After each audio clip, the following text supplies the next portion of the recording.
नमस्कार, मैं निशी शर्मा। स्वागत है आपका जनप्रभात में। नए अध्ययन में चौंकाने वाला खुलासा हुआ है। बहुत पहले चूहों का आकार एक बैल के बराबर हुआ करता था। तब चूहों का वजन 907 किलोग्राम होता था। प्राचीन समय में चूहे के जबड़े बाघ से भी खतरनाक थे।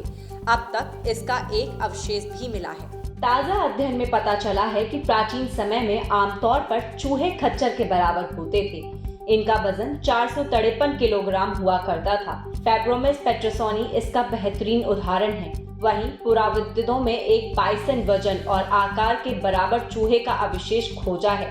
इसका वजन करीब 907 किलोग्राम था। इससे पता चलता है कि एक समय था जब चूहों का वजन 907 किलोग्राम तक होता था, यानी एक बड़े बैल के वजन के बराबर। नई स्टडी में खुलासा हुआ है कि इसका एक अवशेष मिला है। बता दें कि धरती पर इस समय 28 ग्राम से लेकर 80 किलोग्राम तक के चूहे मिलते हैं। अब इनकी प्रजातियां अलग हैं। इस समय सबसे बड़ा चूहा कैपिबारा है। इसमें 80 किलोग्राम तक का वजन हो सकता है। यह चूहों और दरियाओं घोड़ा का मिश्रण लगता है।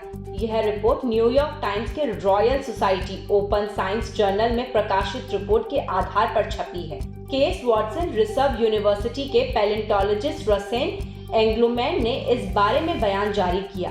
उन्होंने कहा कि लगातार जांच चल रही है। फैब्रोमिस जैसेफगार्टोगोसिया को अन्य प्राचीन चूहों के आकार की गणना में पता चला कि इनका आकार वर्तमान चूहों की प्रजाति से बहुत बड़ा था। 20 से 80 लाख साल पुराने चूहे पहले दक्षिण अमेरिका के वॉटसलैंड में घूमते थे। रेसेन एंग्लुमैन की स्टडी में पता चला कि आज के चूहों के दिमाग छोटे होते हैं। उस समय के बड़े चूहों के दिमाग छोटे ना होकर बड़े होते थे। दूसरी ओर उर्गो स्थित रिपब्लिक यूनिवर्सिटी के पैलेंटोलॉजिस्ट अर्नेस्टो ब्लैको ने साल 2008 में जैसेफोटोसिया की खोपड़ी खोजी थी। अध्ययन में इन चूहों के जबड़े का वर्तमान बाघ के 3 गुना ज्यादा ताकत पाई गई थी।